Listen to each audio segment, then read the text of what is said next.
Olá, o Pauta Especial está no ar. No programa de hoje você vai conhecer uma casa que acolhe mulheres que saíram do sistema prisional de Alagoas e as ajuda a recomeçar a vida. Aqui no estúdio vamos falar sobre um estudo que usa a percepção e o tato para entender melhor o processo de aprendizagem de crianças com autismo.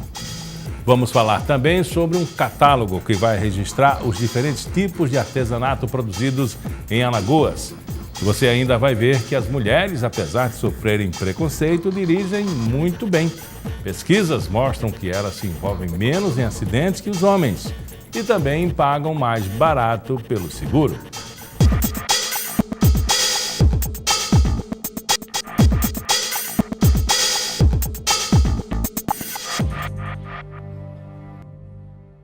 Uma casa que tem como objetivo acolher mulheres que cumpriram pena no sistema prisional de Alagoas. Lá elas recebem ajuda psicológica, uma estrutura para poder recomeçar a vida. O Lar Samaria funciona no bairro de Santa Lúcia, zona oeste de Maceió. A entidade não tem fins lucrativos e presta assistência social e psicológica a mulheres recém-saídas do sistema prisional. E não tem para onde ir. Geralmente são mulheres também que nem têm famílias, como também são de outro estado e não tem nenhum apoio aqui. O lar vive de doações de pessoas físicas e empresas particulares. No momento abriga 4 ex-detentas. Ingrid é uma delas. Ela cumpriu pena por mais de 1 ano e perdeu a guarda dos 4 filhos. Agora quer dar um novo rumo na vida. Eu espero arrumar um serviço para mim fixo, que eu sei que vai ser difícil, mas Deus vai providenciar para mim, eu creio, para mim cuidar dos meus filhos com dignidade. Aqui no Lar Samaria, todas as mulheres trabalham em regime de comunhão. E a entidade está sempre procurando parcerias com instituições públicas e privadas. Mas no momento enfrenta um pequeno problema, que o CNPJ ainda não saiu. E por conta disso, o lar não pode fazer parcerias com órgãos públicos. Mas esse é um pequeno problema que elas prometem que logo vai estar resolvido. Elas também recebem orientação religiosa e sonham com um retorno ao convívio com a sociedade e uma recolocação no mercado de trabalho. Para isso, contam com o apoio do sistema prisional do Estado.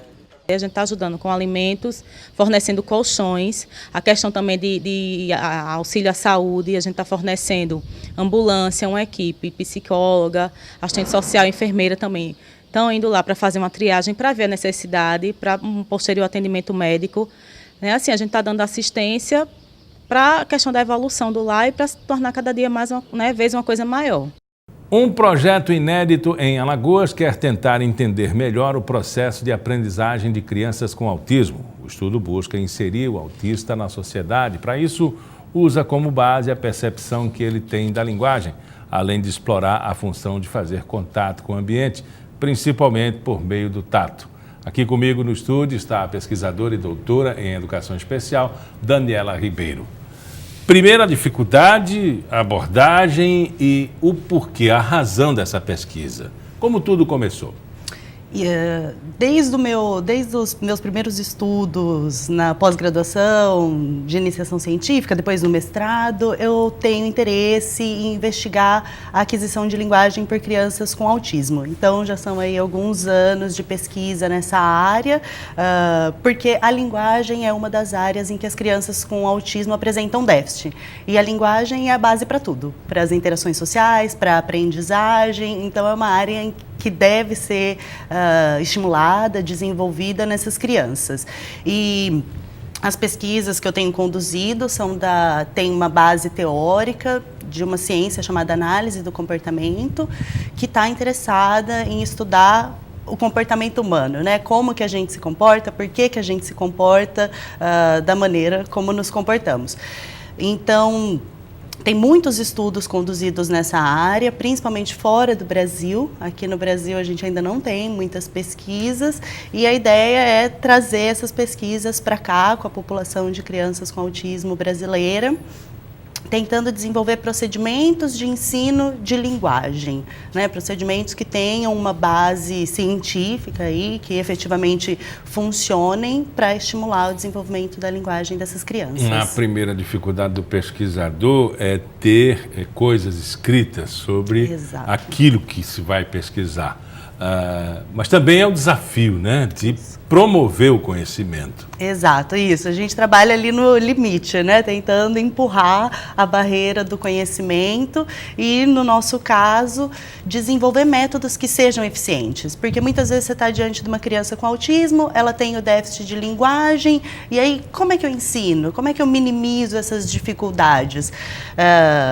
Geralmente os pais, né, os professores têm dificuldade em saber a forma melhor de ensinar, e a gente acaba indo por tentativa e erro, né? Tenta de uma maneira, não funciona, tenta de outro.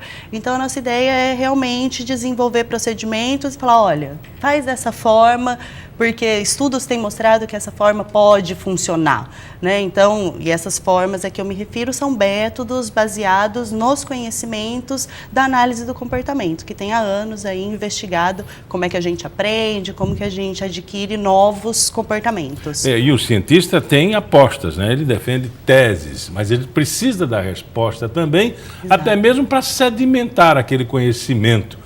Né? E talvez a dificuldade seja, primeiro, a pesquisa bibliográfica e aquilo que está sendo pesquisado, pela dificuldade, a própria dificuldade do material pesquisado, né? E a promoção do conhecimento e tempo-resposta disso. Porque, nesse caso, é como se fosse a relação de pai e filho, que sempre é conflituosa, de muito aprendizado, mas de pouca certeza, né? Exato, isso. E aí as pesquisas bibliográficas que a gente tem feito mostram que tem uma grande produção na área, todos os artigos, a maior parte deles publicados em inglês, com estudos referentes a estudos conduzidos em outros países, e no Brasil mesmo a gente tem uma falta de estudos nessa área, né? A gente está começando, digamos assim, né? A nossa produção ainda é muito pequena em comparação com países como Estados Unidos, por exemplo. Então, o nosso estudo, ele é baseado em uma pesquisa já publicada fora, mas que ainda não havia sido conduzido no Brasil. Então, esse foi o nosso pontapé inicial. Vamos testar esse procedimento aqui com as nossas crianças. Nós fizemos isso num primeiro momento e agora nós já estamos numa segunda pesquisa em que a gente está tentando justamente avançar aí na linha do conhecimento, trazendo algumas inovações metodológicas no procedimento. E o que podemos já afirmar? Que a gente tem conseguido dados excelentes.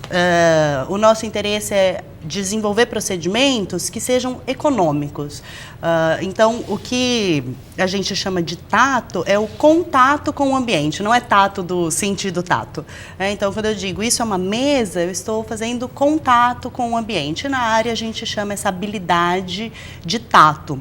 Então, a nossa ideia é desenvolver procedimentos que sejam econômicos. Econômicos em que sentido? Eu ensino um comportamento para a criança diretamente e outros comportamentos surgem.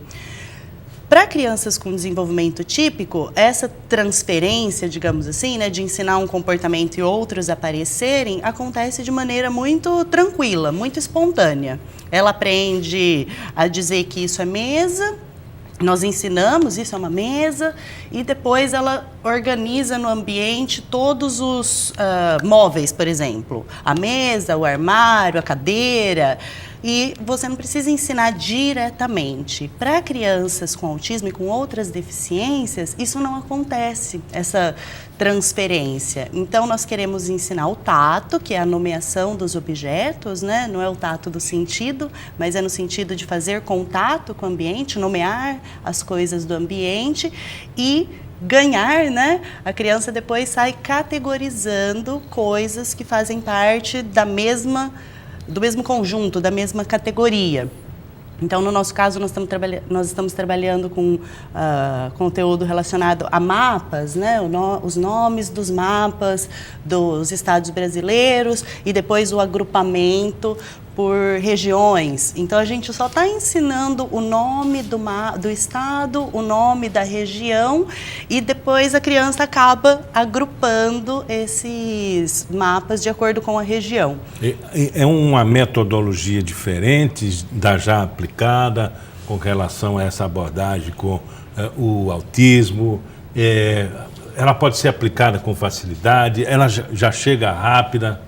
Ela pode ser aplicada com facilidade, ela é diferente de acordo com a abordagem metodológica, com a abordagem teórica que a gente usa, né, na análise do comportamento. Existem outras abordagens teóricas que estudam isso, mas ela é, em termos de estudos científicos, ela é inédita com crianças com autismo dentro da abordagem comportamental, tá?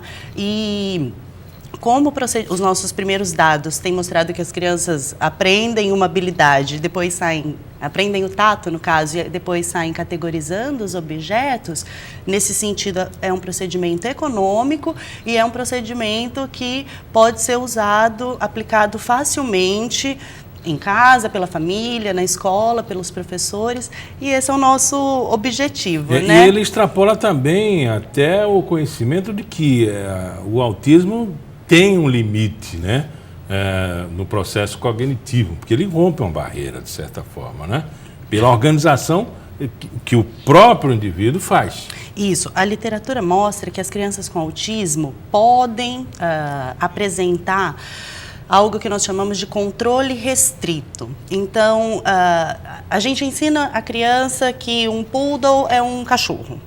Depois ela vê um gato e ela fala, é um cachorro. Por quê? Porque ela atentou para alguns detalhes irrelevantes, digamos assim, na diferenciação entre gatos e cachorros. Então, ela tende a fazer essa categorização de maneira errônea.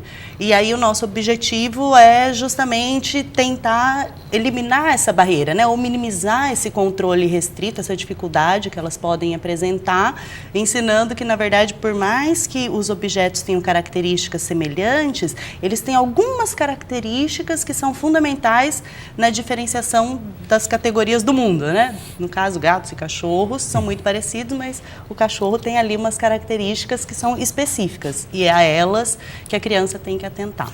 Professora, muito obrigado.